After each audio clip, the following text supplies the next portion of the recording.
El cuarto capítulo se llama Los cánones iconográficos y comienza el capítulo explicando cómo en el Renacimiento en Occidente, a partir del Renacimiento, la pintura ha pretendido ser semejanza con la realidad material, mientras que los iconos siempre han buscado ser semejanza con la realidad espiritual. Que esto es un error, luego también lo va a desarrollar un poco más. Él dice que si los iconos fueran meras reproducciones de otros objetos, esto sería un error.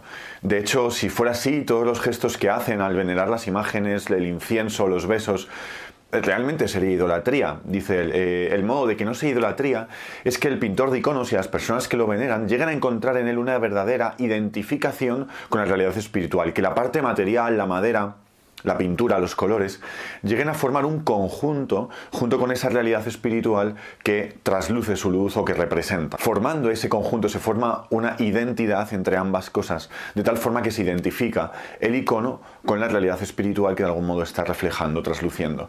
La imagen que puso en el capítulo anterior fue el de la ventana. Él, hablando de la ventana, dice que la ventana deja pasar la luz al cuarto, y no solo eso, sino que de algún modo en ese momento se identifica con la misma luz. Tú miras la ventana y ves la luz. Esta es la imagen que pone, pues esta sería aplicable, ¿no?, a los iconos. Hay una identificación entre el icono y la realidad espiritual que quiere transmitir. A veces, cuando el pintor no ha entrado en contacto con esa realidad espiritual, pierde ese contacto y por tanto se esfuerza en reproducir al milímetro lo que ven sus ojos. Pero esto es un error, se caer en ese naturalismo. Pero es por falta de contacto con el mundo espiritual que entonces empezamos a empeñarnos en reproducir exactamente cualquier tipo de característica física.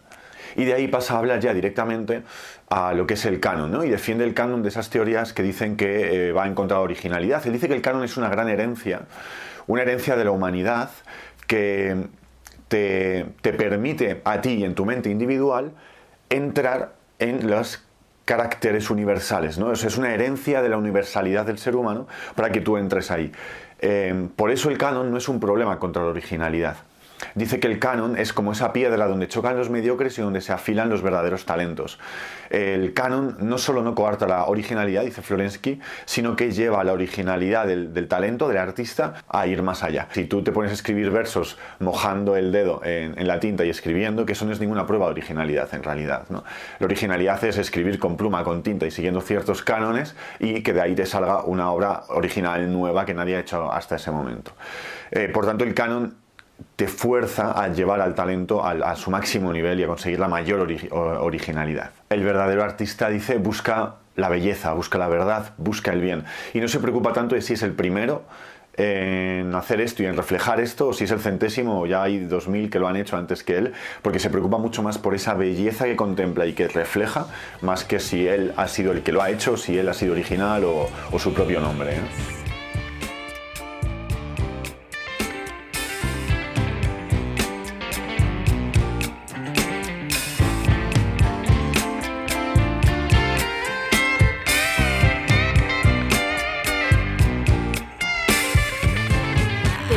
O sea, tiene que llamar la atención lo suficiente como para poder acercarte a rezarle o a prestarle la importancia que se merece. Cuando creas un sitio de rezo, tienes que tener X pautas. Tú no puedes meter una imagen de arte solo por tener la imagen de arte como tal. Tú tienes que tener una imagen de arte que represente a lo que estás yendo a venerar. Y pero puedes representarlo de forma distinta. Es que tú lo tienes que ver muy claro. ¿Sabes? A lo mejor tú, para ti, para mí, que entendemos el arte de otra manera, no es lo mismo que para una señora mayor que lleva yendo a la iglesia toda su vida y tiene muy clara la imagen de Virgen María, de San José. Pero yo creo que una vez ya habiendo visto a lo largo de nuestras vidas 50 imágenes de la Virgen María con el Niño Jesús, tú lo puedes hacer cubista y que se entienda. Pero no es el entorno correcto una iglesia católica. Del canon reglado de metodología o procesos, de cómo tienes que construir, sí. Bueno, o sea, creo que tienes que tener una disciplina y que saber cómo se hacen las cosas si quieres hacer ciertas cosas, pero no creo que esté todo por escrito, o sea... Puedes ser original dentro del canon, pero te limita más que si no eres, en plan que si eres original fuera del canon. Yo opino que los que se salen de los cánones son los que marcan el siguiente canon. Normalmente. Hay veces que no y no les hacen caso. Pero creo que cuando mucha gente se sale de un canon o una persona se sale de un canon de forma innovadora y de forma tal, que es al final lo que buscamos todos los artistas, se crea un canon nuevo. Creo que eso es innato al ser humano, el hecho de construir y romper cánones en ese sentido, tanto estéticos como conceptuales. Está bien porque luego aprendes si tú quieres ser artista de verdad, coño. Pues te va está a bien venir bien. que sepas las técnicas, pero entrar en clase y ver que todos tenemos el mismo dibujo, con la misma técnica, con el mismo todo, es como... Es que satura, o sea, esto no me está transmitiendo nada, no me llena nada. A ver, yo creo que nosotros en general en las carreras de artes tenemos súper presente un sentimiento como de frustración por no poder innovar, porque tenemos la sensación siempre de que todo ya está hecho, todo está muy visto. No es mi punto buscar la originalidad dentro del arte y creo que no tiene mucho sentido. Se va desmitificando la idea de la originalidad y de la mente de un genio que tiene ideas que nadie ha pensado antes. En general, las reglas para el arte me parecen ridículas, o sea, tú no tienes por qué seguir pautas para crear algo. O sea. Entiendo reglas porque parecen bien, sobre todo a nivel, yo qué sé, esta estructura es grande, entonces yo he tenido que encajar ese dibujo ahí y lleva unos procesos y unas cosas que tienes que seguirlas si quieres que eso quede como quieres que queda.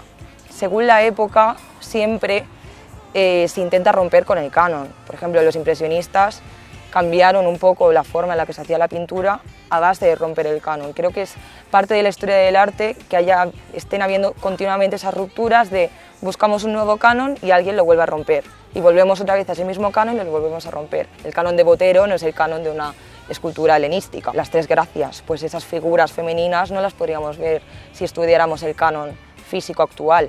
O sea, supongo que siempre hay ciertas cosas que son intrínsecas al ser humano, pero es verdad que dar por hecho que todos poseemos exactamente lo mismo, no conocemos todas las realidades del mundo, entonces me parece que afirmar eso yo no me atrevería. Dentro del arte moderno ahora mismo lo más importante es tener un estilo propio, destacable, por el que se te pueda llamar. En plan, ves una obra y dices, vale, Sofía Ávila. Así es. Que me pintas un árbol precioso, super realistic, que lo miras y dices, wow, me meto en el dibujo. Vale, eso es arte, sí, tiene su estética, tiene todo lo que tú quieras, pero ¿qué te transmite? O sea, para mí el arte de verdad es lo que te transmite o lo que ha querido transmitir. Pero porque nosotros estamos enfocados a trabajar de ello. Entonces, cuando el arte es para expresar cosas, no hace falta ser original, pero cuando el arte es para comer, necesitas algo que la gente quiera ver. Como que la religión objetivamente es todo menos egoísta, entonces todo es para todo el mundo. Entonces no es lo mismo crear una obra propia de arte que decir esto es mío, esto tiene mi identidad, esto lo voy a presentar al mundo como algo que me hace ilusión, a crear algo para el mundo única y exclusivamente, no para ti. Al final te tira más el dinero que la originalidad. Tú tienes que ser original 100%, porque si no, puedes seguir unas pautas, pero no vas a ganar realmente dinero. Entonces va como compenetrado. Por donde yo quiero tirar, si tengo que elegir, tendría que elegir... Comer.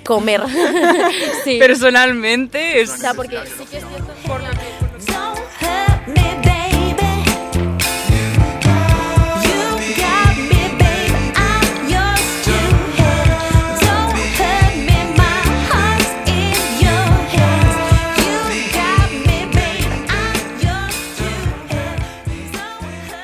En primer lugar, ver una mayor aceptación del canon de lo que yo me esperaba en estos artistas jóvenes, aunque se nota ese cansancio por lo rutinario, por repetir lo mismo y un poco alguna frase de alguna de ellas, ¿no? De que las normas para el arte son absurdas, aunque se nota eso, pero yo esperaba encontrarme mucho más de eso y no tanta aceptación de que, oye, hay ciertas normas que es bueno seguir si quieres aprender a hacer pues, o desarrollar esta técnica, ¿no? Del arte, distintas técnicas, pero una mayor aceptación. Ha salido un tema súper interesante también en el que no voy a entrar, que es cómo debe ser el arte cristiano y su lugar propio, ¿no?